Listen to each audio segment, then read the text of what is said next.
mode.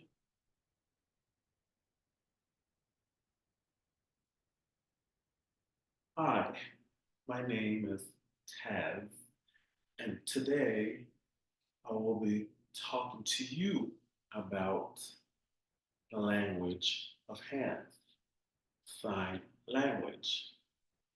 Did you know that French Sign Language helped create the American Sign Language?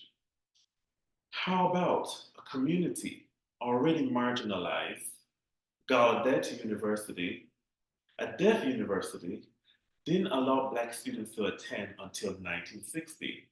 Oh, wait, did you forget about that era? Because I didn't. By the end of this speech and presentation, you'll be informed on the history and origin of American Sign Language, handshakes and movement, discrimination and accessibility of the deaf community.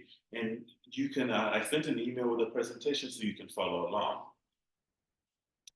The history and origin of American Sign Language.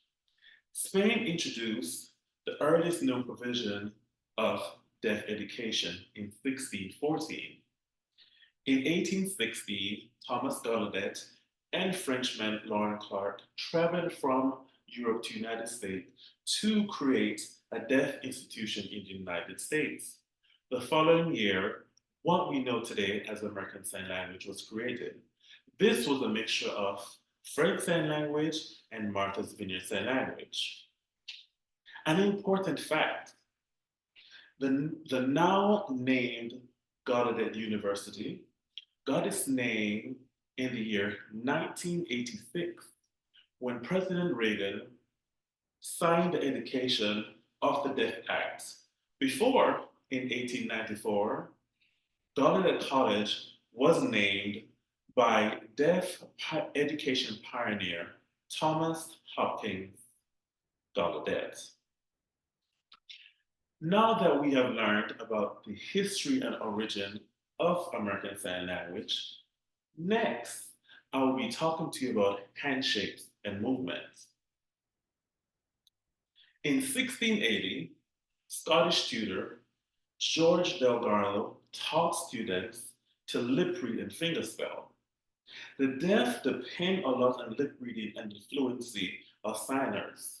Like when I sign, I use a lot of hand movement and body motions.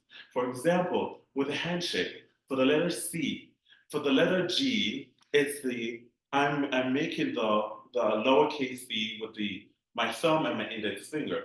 This is the letter G. When I turn it down, it gives you the letter Q.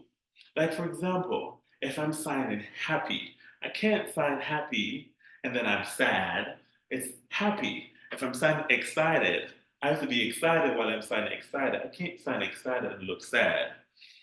For example, when we talk about handshakes and movement, my five fingers going towards the top of my forehead is for dad. And if I lower it going towards my chin, it's for mom. Now, if I'm doing, say, grandfather and grandmother, it's going forward twice, which is showing generation onto generation, like when you see me sign the word next. It's the same thing as generation after generation. So grandfather, grandmother. Now that we've learned about handshakes and movement, let's talk about discrimination and accessibility. No powers or laws was there to protect the deaf community until 1990 when the American Disability Act was formed. And this act was instrumental by the National Deaf Community and an association. And if you can look on the slides, you can see that before then there was discrimination with the Black community. So with the people that were Black and deaf, in the deaf community, they had to create their own school because, as I said previously, they were unable to attend Gallaudet University because of their color.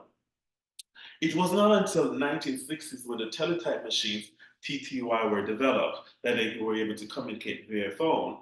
Also, it wasn't until 1964 that video call was able for them to use. And if you can look on the slides, you can see an example of the TTY machine, which is a machine like where we do video to text, or audio to text when you're doing voicemail. Now, I think with the new update with the iPhone, when you're talking, you can see the audio and the messages. Like when a voicemail comes in, you can see the words from the voicemail. So that's an example of TTY. And if you can see in the picture with the boy looking at the screen with a video call, someone was signing to him and he was signing back. In conclusion, we have learned about the history and origin of sign language, handshakes and body movement, and also the discrimination accessibility that this community face. I can say that this community is fun. I've been signing for, I think, maybe 12 or more years.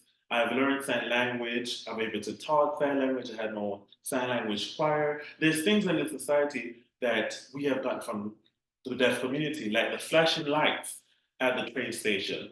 When there's a fire, you see those flashing lights because the deaf can't hear, so they have to look at the light.